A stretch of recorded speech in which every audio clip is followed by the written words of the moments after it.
Shalom, shalom. Today we're going to talk about how David Koresh started to gain power within the Branch Davidian Seventh-day Adventist Church. That's a mouthful.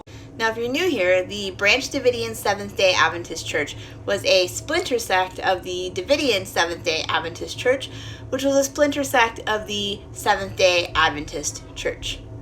David joined the church in 1981, where he played music and sang during worship and was just an overall really well-liked guy. At this point in time, Benjamin Roden, who had created the Branch Davidian sect, had passed away, and his wife Lois had stepped into the role of prophet of the church. In 1983, David claimed that God had given him the gift of prophecy and that he was going to have a child with Lois, who would be the chosen one. Lois was in her 60s when David received this prophecy.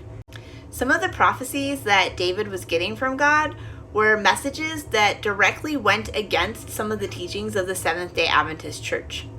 However, Lois believed that these prophecies that he was receiving were actually from God, and so she allowed David to teach his own messages during worship.